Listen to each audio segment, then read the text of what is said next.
Have you ever noticed that you can be the meanest to the people you care about the most? You seem to have less patience for them than you do for any other people. Well, today we're answering the question, why why do I snap at the people I love the most? It's a great question. It's a question that many people ask because it's not something that's uncommon. Part of what makes us snap at the people that we love the most is because we feel like we can.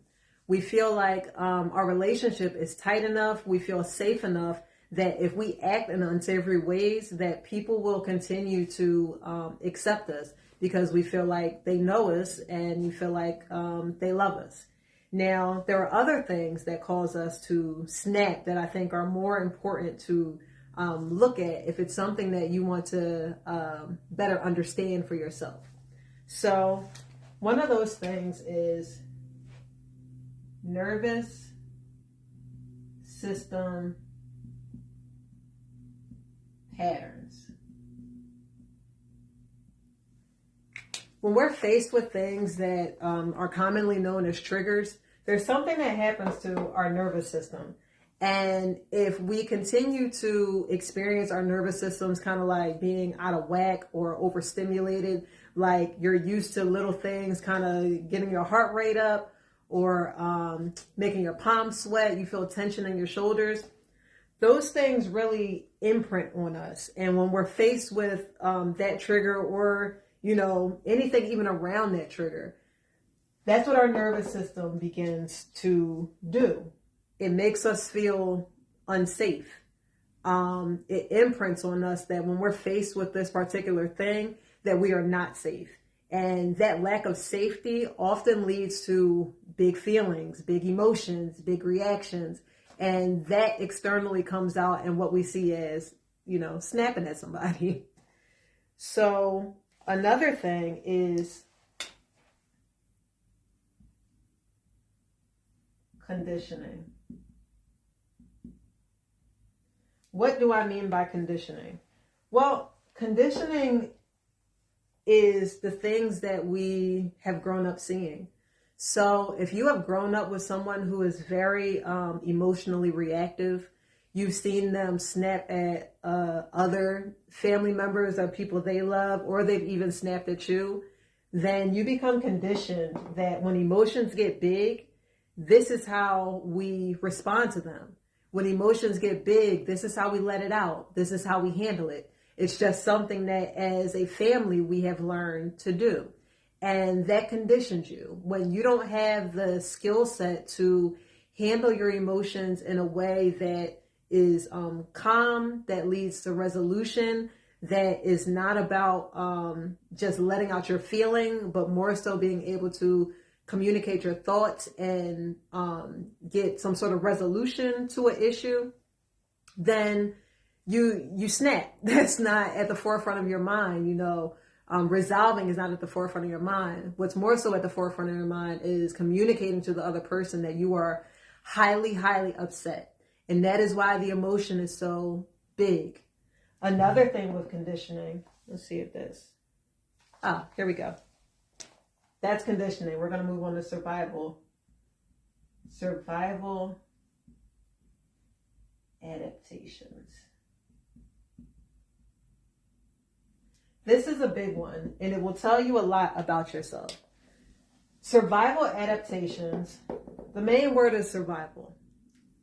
If when you were younger, you felt like the only time someone paid attention to you, the only time somebody realized you were in pain, the only time somebody listened to you was when you were showing really big emotions, then you have learned that if you do not show big emotions, nobody will hear you, that nobody will listen to you.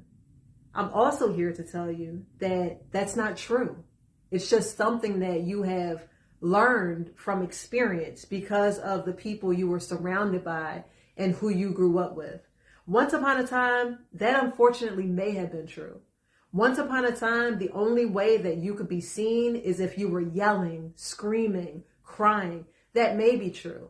But if you are now an adult and you're exhibiting these same behaviors, it may not be true anymore. And if it is still true that the person you're trying to get attention from will not see you or hear you because of these things that you're doing, it may be a good thing to get away from that person. So on this channel, we connect everything to the whole method. The whole method is witness, heal, own, love, execute. So the pillar, which is 5 pillars, the pillar that why do I snap at the people I love the most connects to is the heal pillar.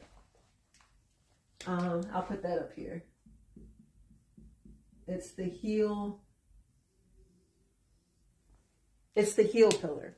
The reason why it's the heal pillar is because within the heal pillar, we look back into our childhoods to see how we are impacted by things.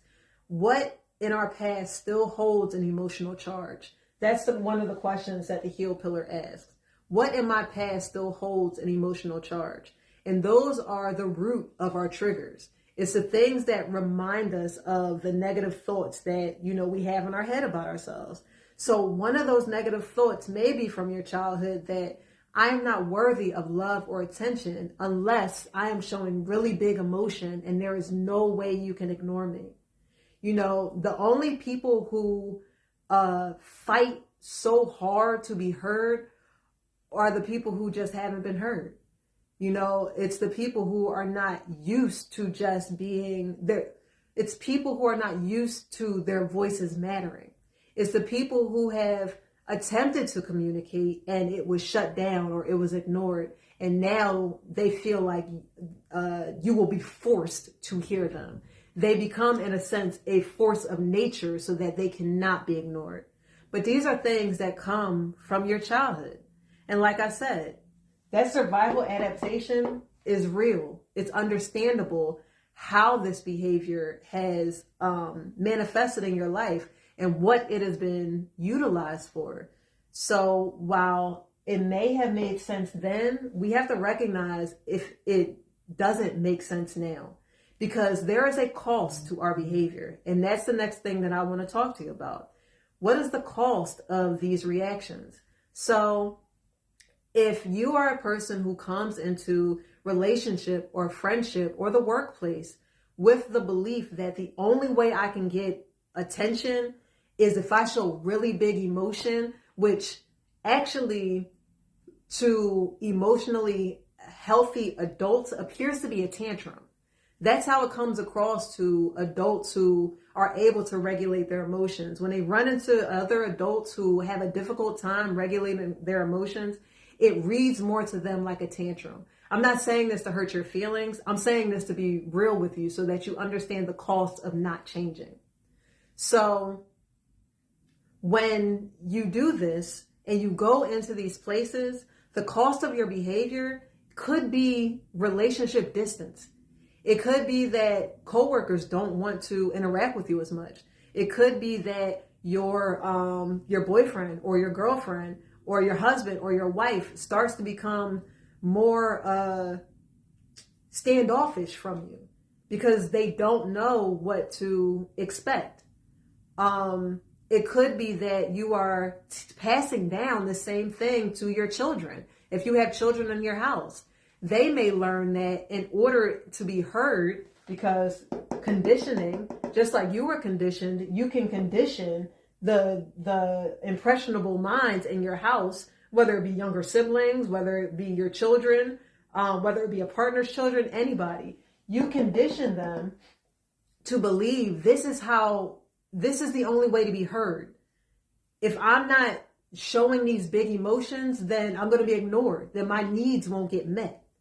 So that's another cost, conditioning another person to show the same behavior. So now, if they are your children, or like I said, an impressionable mind in the house who you are supposed to be caring for, they may now communicate to you in really big emotions. So now they only communicate in tantrums. Now they don't believe that they can just have a emotionally regulated conversation because you won't hear them, because that's not what they see you doing.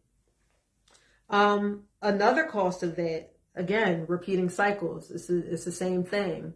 Doing what you see. Modeling dysfunction. That's what we were just talking about. You teach the impressionable minds around you that this is how we behave, or even your partner. If you're so used to snapping at your partner may begin to snap at you. Not even because they're conditioned to do it, but because it's just exchange of energy. It's just in response to what you're doing as well. Another cause, emotional exhaustion. It's not fun to have such large emotions. And I get that it's not even something that's planned. It's something that's triggered and they become big. And you may even, after it's done, reflect on the fact that you didn't even plan for that to happen. You know, you may feel yourself thinking, why does this keep happening to me? And a lot of it is that if you want to learn more about that, I'll send you and I'll invite you in the right direction to potentially, learn more about that if you take up my invitation. But let's get back into the cost. Oh yes, emotional exhaustion. We said that. And shame. You begin to feel shame when you are out of control of your own emotions. When you do not have consistent practice of emotional regulation and people can trigger you like this, you kind of become a puppet. You become a slave to your own emotions. People know that they can upset you, and this was a marionette, like a puppeteer, that they can upset you and they can move you around to do what they want you to do because they understand your triggers. They understand what moves you. Instead of you having a foundation, an emotional regulation to communicate your feelings effectively, to be able to coherently express your thoughts in a way that people can receive them, and you are able to resolve things. When you're unable to do that, you become totally out of control. And when you do not have control of these things, that leads to shame. When you cannot trust your own reaction because you get angry so fast or because you show such big emotion so fast, that really can lead to mistrust of yourself, which can spiral into shame if it is unchecked or you do not understand where it's coming from. So if anything I said today resonated with you and you are interested in the whole method and how the whole method can better your experiences in life and make you a calmer, more joyful, more regulated, in control person, then I invite you to the Living Whole community on School, where we really dive into the practice of the whole method so that you don't experience things like, why do I snap at the people I love the most? So you don't pass down unhealthy survival methods that aren't effective in adulthood, or condition someone you know to have to one day ask themselves this question. So please click the link, join the community. And if you're not ready, that's perfectly fine. You can check me out on social media, on TikTok and Instagram. It's not so much about the whole method, but it's still mental health conversation on Talk Therapy on the Go. And continue to check out the YouTube channel. There'll be more videos. Thank you. Have a good one.